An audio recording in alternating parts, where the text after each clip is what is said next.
السلام عليكم البنات، لاباس عليكم؟ كيف بقيتوا؟ اخباركم؟ نتمنى تكونوا كلكم على خير ان شاء الله وبخير وبصحه وسلامه الجميع، ودائما فيديو جديد ووصفات طبيعيه ووصفات العنبره اللي نتمنى لكم ان شاء الله دائما تكونوا في احسن الاحوال ودائما بصحه وسلامه ان شاء الله.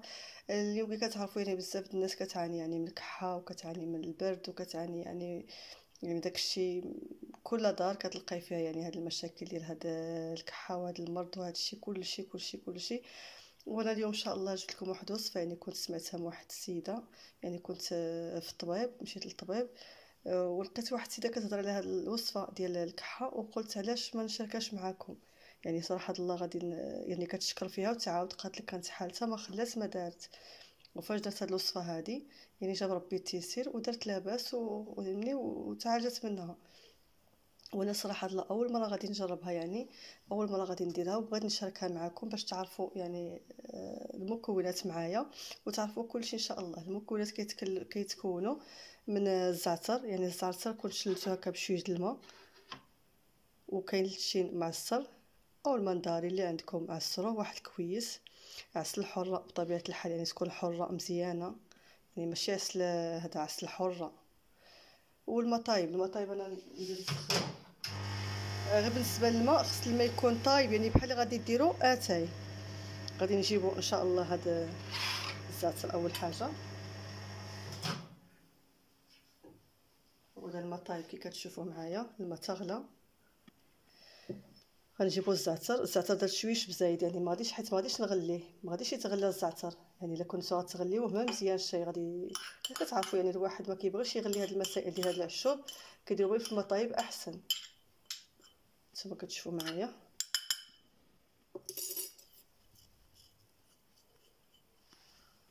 نحاول نستافدوا من هادشي اللي كاين هنايا. نتوما كتشوفوا معايا، نبغيكم نقرب لكم باش تشوفوا. وغادي نكبوا عليها الماء طايب،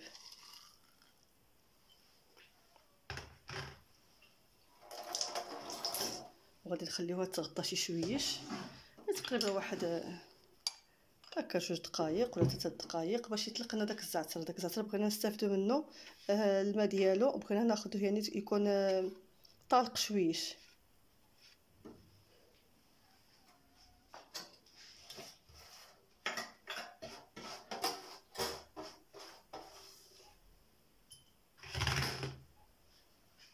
صافي من بعد ان شاء الله غادي نكملوا الفيديو وحداكم باش غادي نوريكم شنو غادي نديروا ان شاء الله. هانتوما كتشوفوا معايا كنحاول ما امكن كندخل هاد الزعتر، كندخلو شويش ونخليه عاوتاني نغطيه باش داك كي قلت لكم يعني باش يطلق لنا ما يبقاش هذا خفيف، بغينا داك الماء ديالو يكون طالق شويش. صافي باش كنحس بيه بحال صافي تطلق داك الماء اللي فيه غنحاول هذا ندفيه شويه، يعني ما غاديش نسخنو ولكن غندفيه شويه باش ما يبقاش بارد.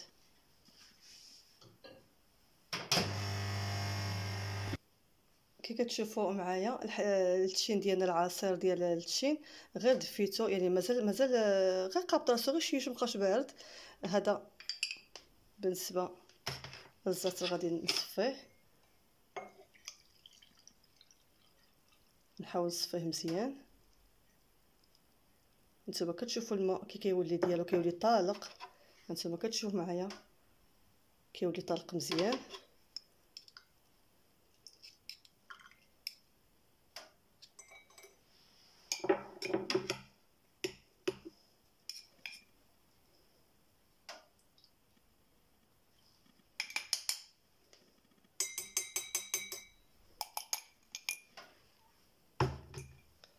صافي دابا غادي ناخذ ان شاء الله واحد المعلقه ديال العسل اللي قلت لكم عسل تكون مزيانه. نتوما كتشوفوا الكميه ديال العسل ديالنا كنحطوها في هذا الشراب اللي كيكون هكا سخون.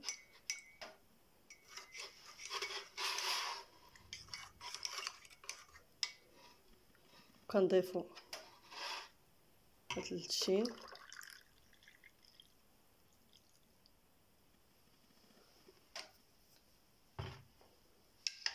هاد العسل كنحاول بما امكن نطلقها، يعني ما تبقاش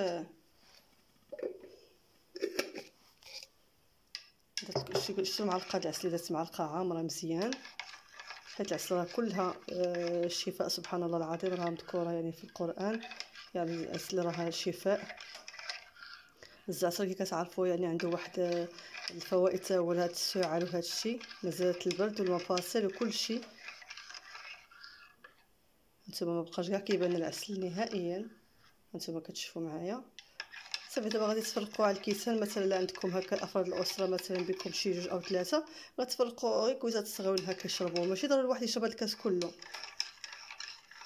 هذا راه كاس كبير كتشوفوا معايا، ماشي ضروري يشرب هاد الكاس كله الواحد، يعني ممكن يقسم هاد الكاس على جوج ديال الافراد او ثلاثه الافراد يشربوهم، حيت كتعرفوا دابا النزله كتدخل للدار يعني كتقاس كلشي كيتقاس.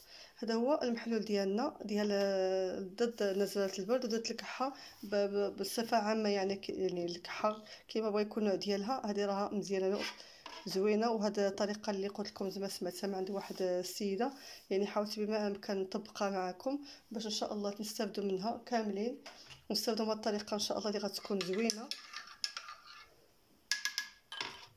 انا غادي نقسم هذا المكون على جوج ديال الكيسان.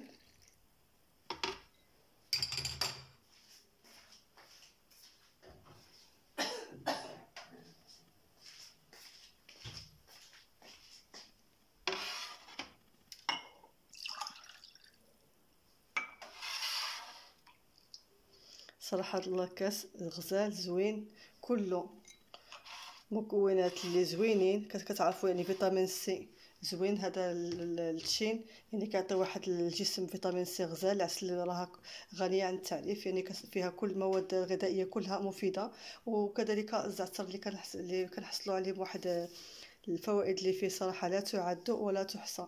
يعني هادو مكونات كلهم زوينين. كنتمنى ان شاء الله هذا الفيديو يعجبكم وتجربوا هذه الوصفه ان شاء الله، واكيد غادي تنجح معكم. خصكم غير تزعموا وديروها، راه مكوناتها كلهم بساطين وسهلين. حاجه وحده اللي خصها تكون عندكم هي العسل، يعني العسل صراحه الله قيمه غذائيه مفيده لبزاف الامراض، وكتحمينا بزاف الامراض حتى هي صراحه الله. خصكم ضروري تكون عندكم واخا غير شويه. صافي الفيديو ديالنا هو هذا، كنتمنى ان شاء الله لا عجبكم. ما تنسونيش من اللايك والاشتراك والضغط على الجرس باش يوصلكم اي جديد. الى اللقاء في فيديو اخر ان شاء الله ووصفات اخرى باذن الله. مع السلامه، تحياتي لكم ووصفات العنبره، كنتمنى لكم تكون دائما في صحه وسلامه ان شاء الله وطول العمر. وما تنسونيش من اللايك والاشتراك والضغط على الجرس باش يوصلكم اي جديد. وهاد الوصفه اللي جربتوها ونجحت معكم، ما عليكم الا تقولوا في التعاليق ديالكم كي جاتكم واش نجحت معكم. تحياتي لكم، السلام عليكم، الى اللقاء، السلام عليكم.